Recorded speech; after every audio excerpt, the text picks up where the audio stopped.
better do that today. But it was a life-changing event for me. I came back looking at the world in an entirely different place. Today I'll tell you about some more safer and saner ways where you can get experience abroad if you haven't had any yet. How many of you are from another country? Where are you from? Okay. Were you born here? Okay. Anybody else? I think we only have one person. Okay. Usually there's several international students. We have a very large international student body here at Wright State. We recruit all over the world. One of the things I really encourage students to do is talk to people sitting next to you. We have a whole group of students from Saudi Arabia because the Saudi Arabian government is very concerned about Arab Spring. They have a large, burgeoning younger population. They're trying to diversify their economy away from petroleum exports. So you will see India and China. We have had a China MBA program here at Wright State for about 6 years. We suspended it for a couple years, but we'll be starting it up again this coming year. So just meet people on campus. The University Center for International Education has brown bag sessions every Friday afternoon at 3 o'clock, coffee sessions. You can meet students from other cultures, so I encourage you to do that. One of the other things I do, my day job, is marketing for the college. And there will be a quiz on our discussion today. And anybody who gets a perfect score on the quiz gets some highly valuable prizes. Very expensive, yes. Like Raj Swain College of Business popcorn or lanyards or something like that. Whatever I have in the closet. We're going to try to accomplish 4 things today. We'll talk about why international business is important not only to the global economy, but we'll bring it down to the local level, to Ohio, Cincinnati, Dayton, the cities where you might be from here in the region. We'll also talk about how you can internationalize yourself no matter what your major is going to be here at Wright State and within the College of Business. I'll talk to you about some career opportunities that maybe you don't know about in the field of international business, and then I'll talk about some opportunities for study abroad. And we only have 50 minutes, so can I do my... Oh, you're doing everything. Okay. Maybe. Okay. The other thing I'll start around is I'm also the advisor for the International Business Club. Going to hear our club speakers and meeting students in other majors is a great way to figure out whether you might be interested in that field. No obligation if you just want to get on our email list for the speakers and activities that we have. You can sign up as well. So should I go like this for you to... I'll do thumbs up, or I'll do a... Maybe it'll work, maybe it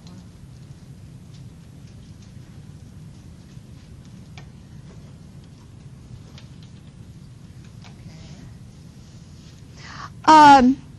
While Dr. Ramsey's forwarding the slide, what you're going to see on the next slide is a quote from Rick Stover. He's a partner at PricewaterhouseCoopers here in the Dayton area. And what he says in the quote is, business is no longer local. I'm on a board called the Miami Valley International Trade Association. So, for example, how many of you are going to be accounting majors? All right. Justin Stollard is on our accounting advisory board for Dr. Greenspan and all the accounting majors. Justin is very active. He works at Battelle & Battelle. They're a regional accounting firm here in the Dayton area. And he and the firm are always sponsoring international trade associations through a professional group, events through a professional group called the Miami Valley International Trade Association. So basically what Justin does is he's a tax expert in terms of any business who is doing business here in the Dayton region who has international operations or international sales abroad. He got bit by the international bug. For example, a lot of our firms still here in the Dayton area depend on the automotive industry. So we do a lot of work with Canada. We do a lot of work with Japan. Justin is very eager to get students who not only have a strong accounting background, but maybe had some exposure to the Japanese culture, maybe went on a short-term study abroad program, just to differentiate yourself from other people in your field. There's the quote from Rick. I'll let you guys read that on your own. Go ahead. It's doing this to me again. Okay. We're trying to record this, obviously. Successfully. Let me give you I'll tell you sort of another story about a local firm here in town. This was a couple years ago. Out of the blue, I'm sitting at my desk and I get a phone call transfer from the front desk. And it's this little paintball company here in Dayton. They deal in wholesale paintball supplies for paintball recreation parks. They got an email from a potential buyer down in Chile. And they're going, wow, this would be really great. If we could start, our business is cyclical based on seasonal demand. If we could start shipping to Chile in the wintertime, when it's wintertime here in Dayton, that would even out our cash flows, obviously increase our profits. But then they're going, how do I know that these people who contacted us on the web will pay us? How do I know this isn't a scam? Let's assume they're a legitimate customer and we've got some way to check out their credit background ratings, and we can get a letter of authenticity from their bank, for example. Let's assume they're legitimate. What do we charge? Are there going to be tariffs for leisure items coming into the country of Chile? What about the exchange rate? How do we figure out, how do we lock into our exchange rate? Do we sell in the Chilean currency, or do we quote in dollars? Is there a way that we can work with a bank to hedge our currency and buy into and fix our sales rate at a dollar rate where we know we can make a profit? What about security? Especially since 9/11, we have all kinds of restrictions on what can be shipped out of the country if it has a dual use. So how do they even know, first of all, can they get these things that look like guns in past the Chilean customs groups, customs officials? What about our own customs officials? Would they be accused of trying to ship arms outside the country without an appropriate license and the appropriate permission? So those are all the kinds of things that our undergraduate business program actually helps you figure out. How do you identify those opportunities if you're taking abroad, if you're taking a marketing class like Dr. Ramsey's? How do you mitigate that financial risk, and how do you figure out what your profit will be when you're selling to a market outside your domestic market? How many of you have a friend on Facebook who lives in a different country? Okay, over the years, this is like, I think, the biggest class. I think it looks like about 90%. In general, it's usually at least 2/3, 75% of the class. One of the key forces when we talk about the global economy and global market opportunity is because of technology. When I came back from Europe after hitchhiking around, you couldn't find a piece of brie cheese anywhere in Lincoln, Nebraska, where the University of Nebraska was. You couldn't find any Belgian beer that I just absolutely loved when I was hitchhiking through Europe. Think about going into Trader Joe's today. How many of you go to Dorothy Lane Market here in the Dayton region? Okay. What are most of their products like? Yeah, so go into their cheese department, right? Probably 70%, 80% of their cheeses are imported from somewhere. So the concept of being able to do business seamlessly and easily by email, over the internet, FTPing your bids and your processes, making it as convenient as possible for your international customers to do business with you globally is a real key competitive advantage. And a lot of small to medium-sized businesses forget that.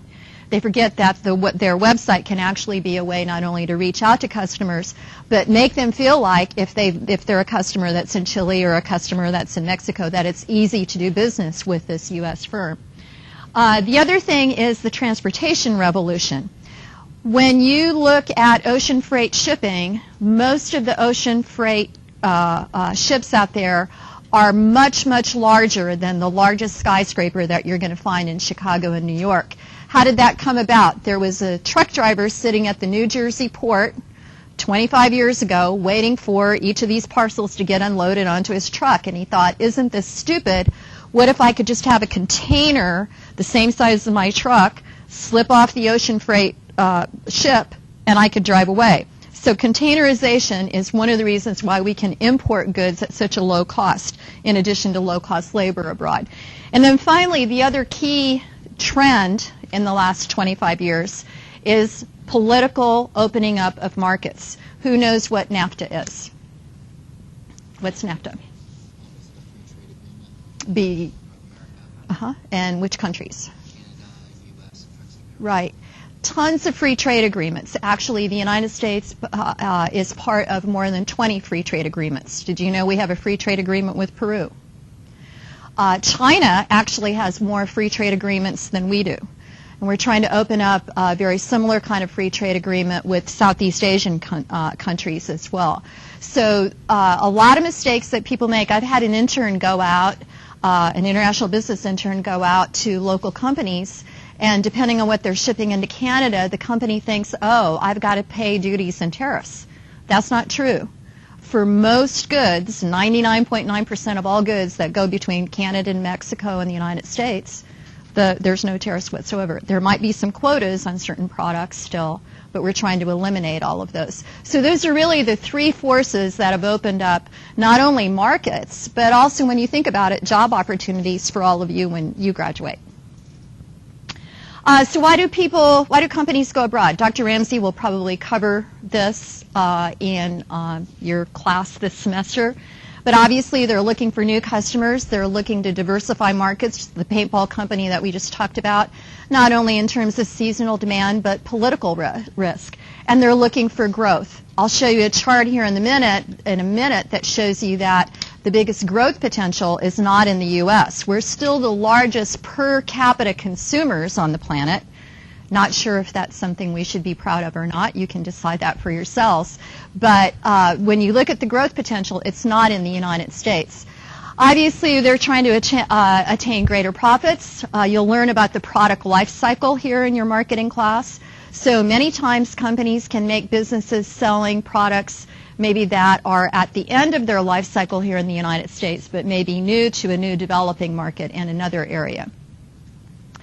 The other thing, this sounds a little counterintuitive, but sometimes companies will enter an international market to protect their domestic U.S. market.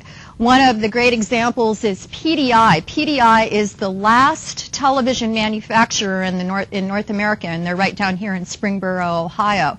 If you go into a hospital or clinic, you see your little flat screen TV, or some of them are the old clunky ones that are still on the arm. They specialize in manufacturing low voltage TVs for hospitals and clinics. They never had any competition at all in the North American market. And suddenly, they were faced with low-cost China imports. They didn't want to be put out of business. So through the professional group that I belong to, we were able to line them up, this little manufacturing company, with an architectural firm in Cincinnati called GBBN Architects, who have been in the China market for 15 years. They're building huge, gigantic hospitals and clinics, as well as cities for the Chinese government, because China is lagging behind in its health care for its citizens. So the architectural firm had a lot of experience in the China market. They knew the space and technical specifications. So suddenly, this little firm here in Dayton, Ohio, took one of our student interns. He had done a study abroad in China, had a little bit of Chinese language, worked with the architectural firm and figured out a marketing strategy plan and market entry plan with the Chinese government into the healthcare sector. Obviously, people will go abroad to acquire new technology and know-how. When I worked at Reynolds & Reynolds, one of the companies where I worked here in Dayton, we actually tried to launch our dealer management, our car dealer system, to dealers in the continental Europe. We were using a clunky old British product that was very outdated, just wasn't hitting the market at all. We sold off that clunky old product, and we bought a German company that had a dealer management computer system that was based on a Microsoft SQL Server software package. So we were able to get that know-how right away and have a faster market entry with a better product by buying it and entering that market. Sometimes, I hate to say this, we all do what our managers say. A manager or a CEO will go to a conference in Sao Paulo, Brazil, and they'll say, let's enter the Brazilian market. Sometimes it's not very methodical, but that's what we do. And this may not be very ethical, but there are many times much laxer regulations, especially for things like pesticides in agriculture. In Mexico, they have and South America have much laxer regulations than we do. So sometimes people enter markets because they have fewer regulations to follow. So where's that potential? 79%, I just looked all this up over the weekend to update my presentation here. 79% of the global market resides outside the United States. 95% of all humanity resides outside the United States. Most of our direct foreign investment when we expand abroad is typically in developed countries. It's kind of a misconception that when we think of direct foreign investment or our companies investing abroad, yes, we do invest in developing economies, but there's a lot less risk. When you look at the macro environment as marketers or business people, you've got to look at the overall risk. So actually, most of the direct foreign investment in our area here is between countries like Canada, Germany, the United Kingdom, and Japan here in our Southwest Ohio area. When we do invest in developing markets, for every dollar we invest abroad, we double the demand for U.S. products because we're increasing and creating jobs abroad, increasing per capita income, which can then lead to more purchases of our goods and services here in the United States. All of the local small to medium-sized enterprises that I know of who belong to the Miami Valley International Trade Association have figured out how to do two things. They figured out how to source low-cost raw materials or components, add value here, add services here, and then export those goods and services for a higher profit margin. So just about any small to medium-sized manufacturing company in the region is doing business globally. One of my favorite examples is out in Eaton, out in Preble County. Anybody from Preble County? It's west of Dayton, right? County west of Dayton, primary rural. There is a little company out there called Rexarc, and they produce acetylene manufactured pumps with high pressure applications in manufacturing and healthcare. They do tons of business in China because of all the expansion of manufacturing in China. But what they do is they customize and calibrate the equipment here, and then when they sell it, it's highly dangerous if the workers aren't trained on how to use the equipment safely and how to make sure the equipment is repaired. So they make money on the value chain. You'll learn about the value chain here or in one of your business classes by adding on services to make sure that the equipment is used appropriately.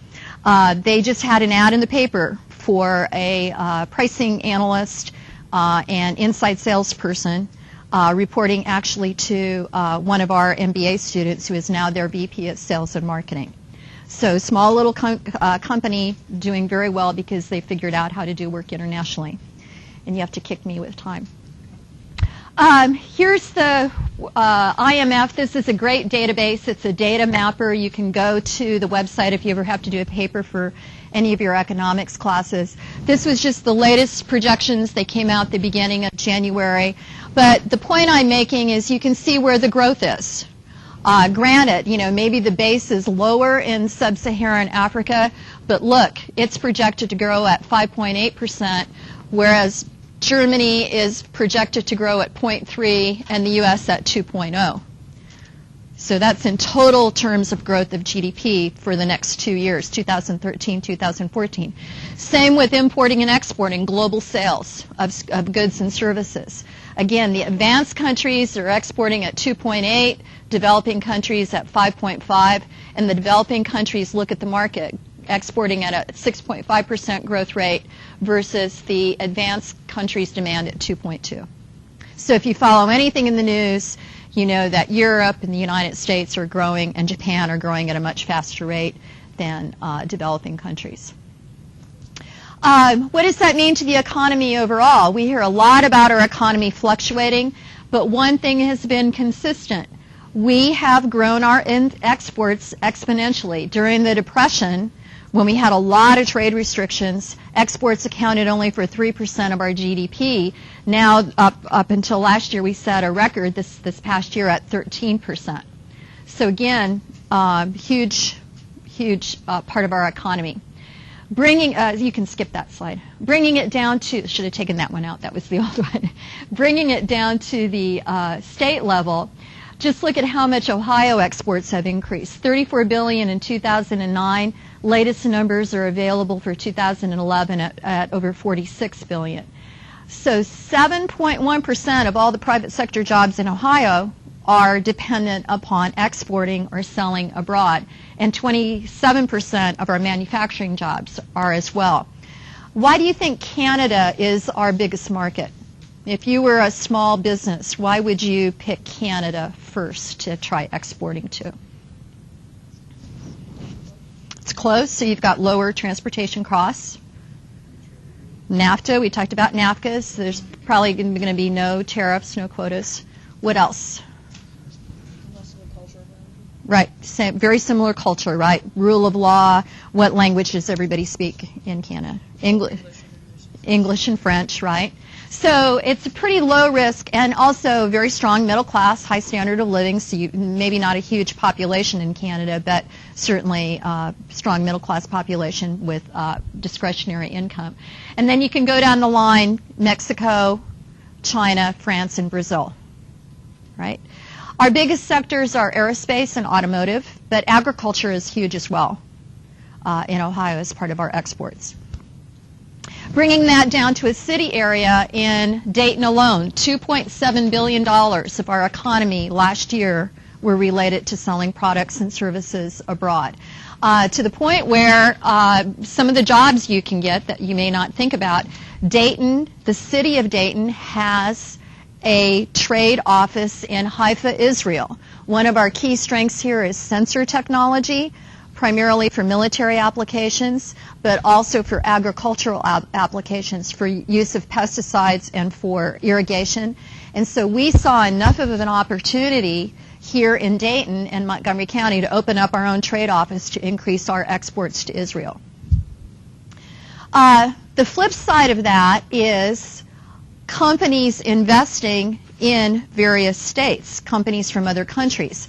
One of the jobs you can get, every state in the United States has an economic development arm. And in Ohio, it's called Jobs First, the Global Markets Division.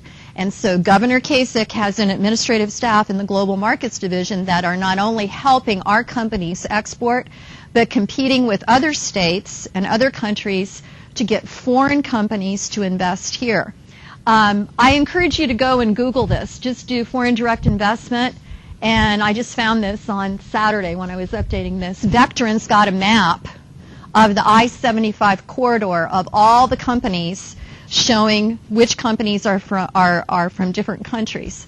How many of you have driven by LexisNexis on I-75? How many of you have family members or friends who work there? What do they do? All right, do you know what the company does?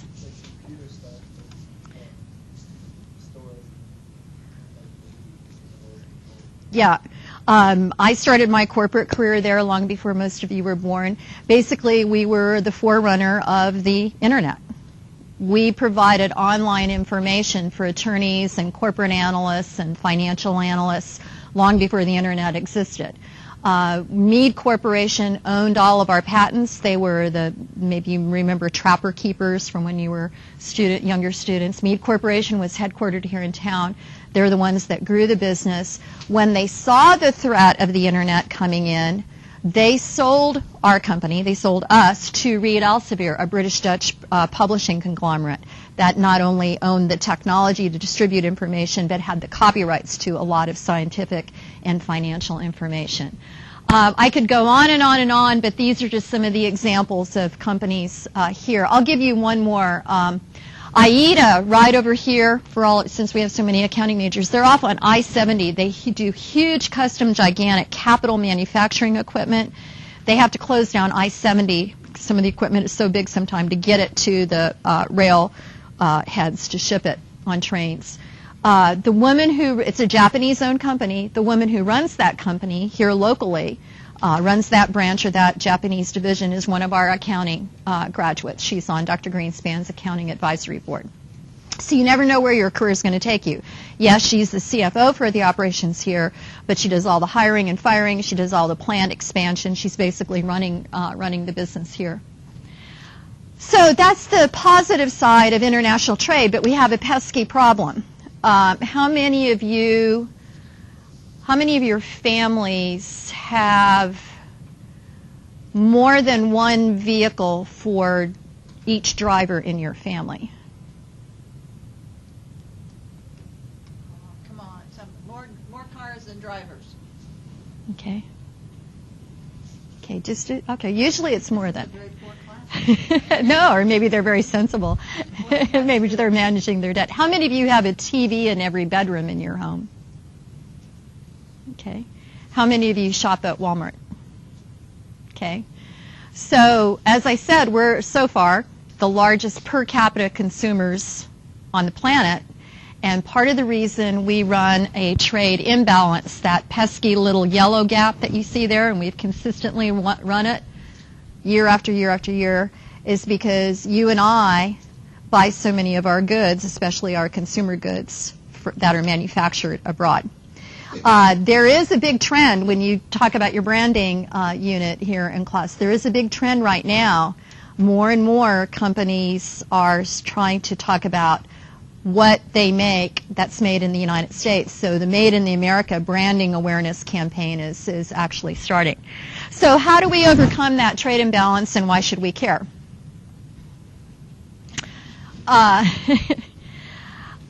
There's just another picture of it. Our exports need to grow 58% faster in order to overcome that trade imbalance. And the other reason we should care is 50% of our trade imbalance also is because of foreign oil that we import. Who's our biggest supplier of foreign oil right now? Not the Middle East. Did you say it? Not Mexico, although oil production is up in Canada because of all the oil shale. And the big controversy right now about the pipeline going through Nebraska, where I'm from, to ports to refineries. But it doesn't matter where it comes from, right? It doesn't matter if it comes from the Middle East or Mexico or Canada. Our consumption of oil contributes to about 50% of our imbalance of trade. So a quick fluctuation in the barrel cost of a barrel of oil can really make our trade deficit go up or down. You can do one more. So why should you care? Well, you should care because so far, all of that money we're spending outside the United States is contributing to a deficit in our current accounts as a country. And so the more we buy from overseas, that means there's less money invested in job creation here, Pell Grants for students who need it, Social Security for old people like me. So far, primarily because so many of the other economies in the world, especially Europe, are doing so poorly right now compared to us, so far all of those foreign countries are willing to hold our treasury bonds. But if we can't get our trade deficit and our government spending under control, then the value and the risk of our treasury bonds go down, and that means less investment and job creation for you when you graduate. So what have we done about this? The current administration, President Obama's administration, started back in 2010 to set a goal to double exports in 5 years. So far, we're on track to do that. The latest results are from March 2012, a year ago, that I could find in various sources. But the most important thing we did is we funded more money for the EXIM Bank. Those of you who are finance types and go into banking or accounting, the Export-Import Bank doesn't depend on taxpayer dollars. They make loans to foreign buyers who want to buy U.S. products. So an example, right down the road here in Springfield, where Dr. Ramsey grew up, there's a family-owned business. It's called Sweet Manufacturing. They sell gigantic mining and grain elevator systems, all the elevator stuff, and they'll put it together at a port, they'll put it together at a gravel pit, a gold mine, you name it. Most other countries' interest rates are way higher than interest rates in the United States. So we can have a competitive advantage, our company selling abroad, by loaning money to a potential customer. It's a win-win because it creates jobs for Sweet Manufacturing, and it also contributes to a decrease in our balance of the trade deficit. You can skip that, just some recent things. The challenge that we have is that once a little company starts exporting, typically to Canada because it's low risk, they don't export to any other countries. So one of the things we have to do, and we'll talk about what this means for you in careers, is convince these companies to look at other potential markets that could be lucrative for them and profitable for them. So how do we do that? We do that through a number of ways here in our curriculum and on campus. I'm going to talk a little bit about some of those jobs and careers that you may not know about. I said that we have to convince our small to medium-sized customers. Are you having Debbie come in? Okay, great. We have to convince our small to medium-sized businesses out there to export, first of all, take that first step in export. Second of all, export to more than one country. So you'll meet Debbie Durr. She works for the U.S. Commercial Service. The U.S. Commercial Services has 108 offices all over the world. They have offices in the U.S. and they have offices in virtually any developed economy and developing economy anywhere in the world. For example, I think we have 5 offices in China. Excuse me. And what Debbie does is she's out on the road. Her offices are located here right next to mine, but she's out in Southwest Ohio, that's her territory, helping companies export for the first time or expand their markets internationally. If I had to pick a job to do all over again, it would probably be that one, because you're not chained to a desk. You're out there consulting with a different business day after day or working with regular clients. The state does the same thing. We have another person here. She's a trade advisor for Southwest Ohio through the Small Business Administration of Ohio. And she and Debbie, the other woman's name is Kathy Marshallek, she and Debbie work together. Typically, Kathy takes the companies who have never, ever, ever done business internationally at all, whereas Debbie will work with the more experienced companies. But you can, I had a student do a phone interview, and she worked for the U.S. Commercial Service office in Madrid, Spain. I had another student go to Ho Chi Minh City in Vietnam and work for the U.S. Commercial Service in Ho Chi Minh City. So that's a whole career field that you can get into. Go ahead and, 25 more minutes, 20 minutes? Okay. Why don't you back up? I'll do one more. Thank you. Another one, let's see, Wright-Patterson Air Force Base. There are 3 divisions at Wright-Pat. In fact, when Dr. Ramsey and I worked together down in the dean's office, the Air Force Security Assistance Center is headquartered at Wright-Patterson Air Force Base. And what that means is that particular group at Wright-Pat manages and sells all the aeronautical systems to our international partners. So one of our graduates has all the Scandinavian military contracts. She does not only contract compliance and purchasing, but she does all the customer relations. They have customer conferences. She gets to go to Scandinavia. Another one of our graduates works on the Israeli Air Force team. So not only do we have to sell those systems, we also have to make sure that component parts are available to maintain those systems according to our contract obligations. Another area, Air Force Research Laboratories. You probably heard the acronym AFRL. That's the research headquarters for all of Wright-Pat. 2 of our graduates, Shauna Maliski and Daniel Queen, work there. And again, they were doing much the same thing. They were managing the research contracts, getting all the security clearances for our scientists here who wanted to collaborate with other scientists. So Shauna had South Korea. She got to go to Seoul, Korea a lot. She traveled back and forth. She looked for a job. She wanted to move to Fairfax, Virginia, where her fiancé is. She did a phone interview with the State Department, and now she's the country manager for Timor-Leste for the State Department, managing all the economic development in this small little Southeast Asian country. Danielle Queen is still there. She's a good contact.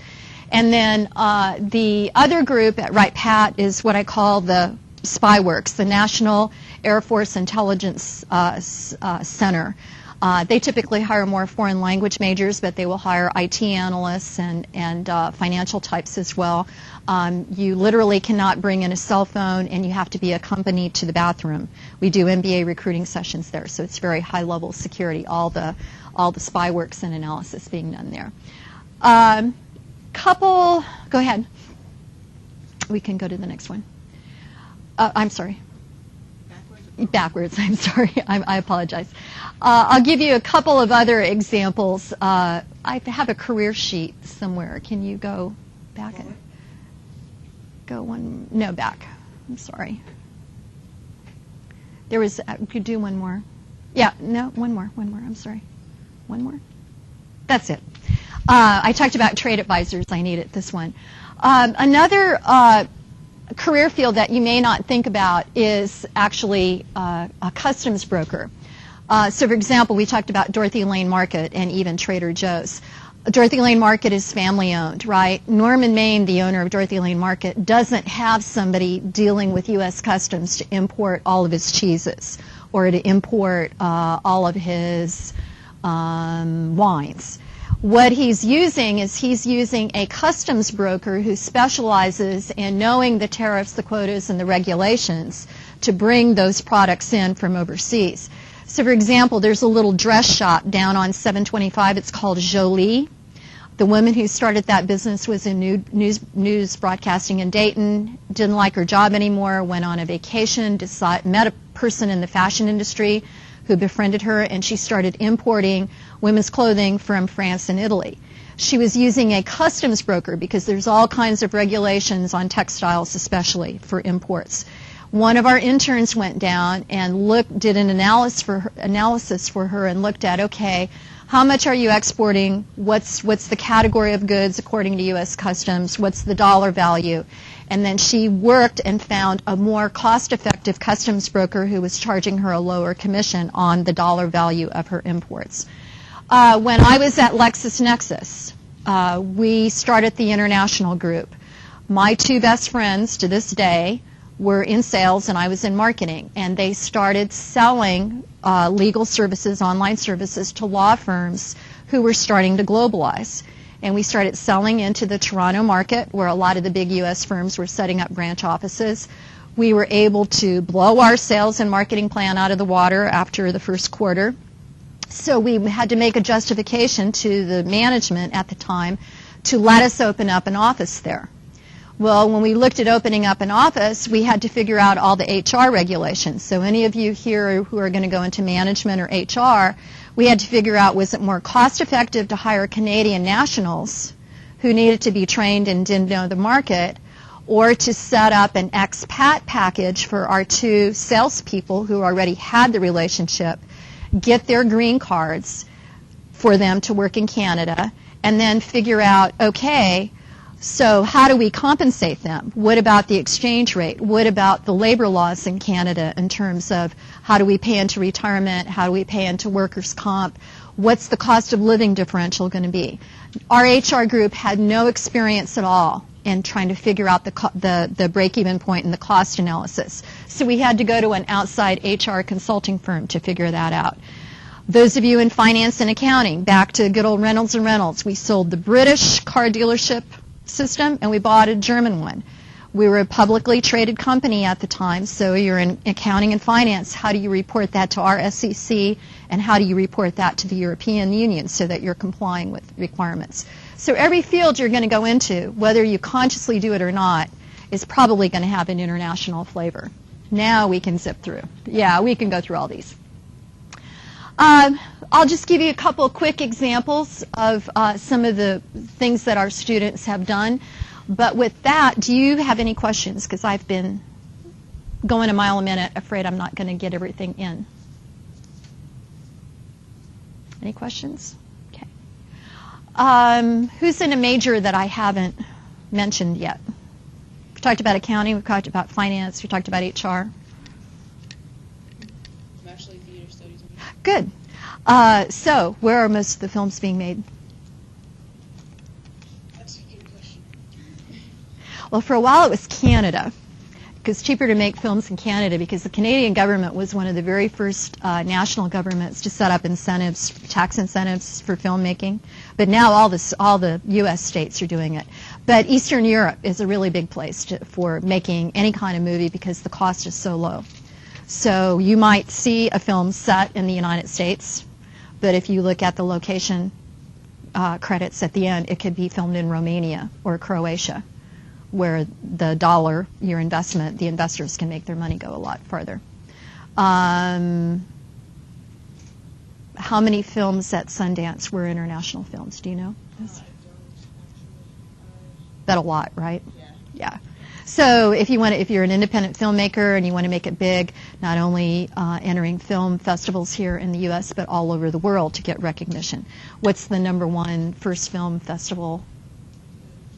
Cannes Film Festival, right, in France. So just about every aspect of making films has some international flavor. Anybody want to be a nurse? Anybody want to be a teacher? Good. Well, I have a friend of mine teaches math on the east side of Dayton. We have a huge, now very large Russian, Turkish ethnic group in Dayton. They are Turkish people who lived in Russia for decades but were discriminated against in Russia and were able to get into a United Nations relocation program. The first group of families settled in the New York City area. A couple families saw, unfortunately, our low-cost housing prices here in Dayton because of the foreclosure and financial crisis. And so if you go around East Dayton, if you walk in any East Dayton neighborhoods or you go to any East Dayton markets, you'll see a lot of people who are dressed differently in their ethnic dress. The women wear beautiful headscarves and very long skirts and very colorful clothes. So that's just one example. There's lots of Middle Eastern people in Eastern Dayton. So my friend who teaches math has students who speak English, students who speak Arabic, and students who speak Russian and a dialect of Turkish, all in his class. So it doesn't matter what area you're going to go into. Here's Rachel Sednick. She did her internship with Debbie Durr, the person you'll meet next week. She wanted to do a second one, so we got her an internship in Singapore with the U.S. Commercial Service. After she organized that aerospace trade mission, she had a job offer from a software company in Austin, Texas. She's still there. She's gotten 2 promotions. She's doing great. We can't do the links under this recording thing, but Dr. Ramsey, do you want to talk a little bit? Oh, you can't, can you? Okay. Well, one of Dr. Ramsey's students, Zach Henderson, was kind of lost, didn't know what he wanted to major in. He was our very first student who went to a new exchange partner we have in China, Dalian, China. Spanish was his language, but he just decided he wanted to go to China and study there for about a quarter. He came back, he did his resume, he put it up on Right Search. He didn't even have to look for an internship. A company right here in Beaver Creek called Fond du Reste Environmental that sells water purification sensing products. So, for example, when the BP oil spill happened in the Gulf, their products were out there monitoring the water purity and where the oil spill was going. They found Zach's resume on Right Search. They had not done anything internationally at all, but they knew they wanted to expand internationally. They called him up for an interview. This was right before the economy bit the dust. This was like 2008, so I guess this really is old, isn't it? Jobs were really hard to get. He had a job offer before he graduated in June. He stayed with them for 4 years. He's working on his MBA now, working with them part-time, and is planning to locate abroad and get a job somewhere abroad. So the point is, if you can internationalize yourself a teeny little bit, get a decent resume, and put it up on Right Search, you're crazy not to do it, because a lot of our students, no matter what major you're in, companies now are cutting back on recruiting budgets to come to college fairs. So if they're looking for interns or full-time employees, they'll go to college career sites. And if they can find 10 finance majors at UD who look like they meet their qualifications and only 2 here, guess who they're going to call, right? So it's up to you guys to get your resumes up there. It's just like your taxes. You're paying for all that overhead and career services. You may as well go ahead and use it. Go ahead. Dan Lakovic, CPEX Corporation, right down here. Dan's language was German. CPEX is in Enon, between here and right off of where Speedway's headquarters are. They manufacture viscous fluid pumps that pump everything from Coca-Cola syrup to concrete. Their markets are South America. They're a German-owned company, Dan was able to do his internship with them, and he does all the marketing now. He's the only marketing person in this small manufacturing firm of about 250, but he does all the marketing with the German parent company in Germany and gets to go to Germany back and forth. So you never know where an international group is. I could tell you about all these others, but we'll go on from there. Study abroad. When I was a hiring manager at LexisNexis or Reynolds & Reynolds, I look at 10 resumes. We call in 5 people for interviews. We narrow it down to 2 or 3 good candidates for an entry-level market manager or a pricing analyst or entry-level product analyst. So what am I going to look for? I have to have something objective to make my selection. The people interviewed equally as well. Their GPAs were pretty close. They both maybe had a couple good internships or some prior work experience. What's the tiebreaker going to be? Did that person have any multicultural or international experience? Because believe me, in corporate America, you have to be multiculturally flexible. I went from an IBM management team out of Austin, Texas, who came up and ran our company, to a British-Dutch publishing conglomerate. So I went from having to do my argument for expanding internationally in 3 bullet points for the IBMers to writing 25-page white papers, position papers for the British-Dutch board. So I'm looking for people who are risk takers. I'm looking for people who are open to different ideas, open to different cultures. So having a little bit of study abroad gives you a differentiator in the job market. There are 3 ways you can study abroad here.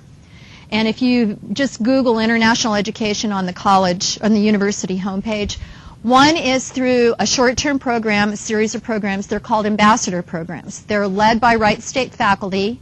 You go with other Wright State students. You earn 3 semester credits, and they're typically over break. So, for example, Dr. Schiller is one of our MIS instructors. She's taking a group of students this summer during summer break to Japan, and it's a focus on technology and culture in Japan. Dr. Ajami, some of you may have him eventually for international management. He leads a trip every year to Paris, primarily for MBA students, but he will interview undergrad students. He's going again this spring. You typically do work for a European-owned company here in Dayton. Last year it was Sogeti. The year before that it was Midmark up in Versailles because they have a French-European division. You work with a company here, and then you spend a week in Paris working with that company and going to a whole bunch of Paris businesses and getting classroom exposure from HEC, which is one of the top French business schools. So you can do those short-term study abroad trips. We try to keep them under $2,500. The second option is you can do an actual direct exchange program. If Dr. Ramsey wants to go forward, these are some of the countries and schools where we have a direct exchange program. And what that means, this is an answer on your quiz, what that means is you're paying Wright State tuition, even though it might be higher at the Robert Schuman University in Strasbourg, France. They're an exchange partner with us, and you'd pay Wright State tuition. When their students come to us, they pay their home tuition. So you don't necessarily have to pay more money just because you're studying abroad. If you go to China, to Dalian, one of our exchange partners, the cost of living is so inexpensive there that you can actually live less in the dorm, very nice new modern dorms, than you could in Dayton for your cost of living here. ESCA, long-term exchange partner, they're one of the top business schools in France. They get about 1,000 applications a term for their school. They accept 300. So again, if you're interviewing, maybe there's a French executive. The man who ran our group eventually, as our group grew at LexisNexis, was a native of France. He would know ESCA. So if you were interviewing for a job with him, he'd go, oh, you did a study abroad in ESCA, cool. Umeå, Sweden, another exchange partner that specializes in business, and then Dr. Ramsey took a group on an ambassador trip to Jena, Germany. They send students here, we send students there. Very good school in Germany. We also have a direct exchange partner that specializes in business in Spain. And then I think there should be two in Chile. And then Dalian University, and if you follow that link or if you just go to the UCIE website and Google that, you'll see the tuition costs and how inexpensive they are. But you can see it's a very modern city. And if you don't like any of those direct exchange partners, then we belong to 4 other consortia.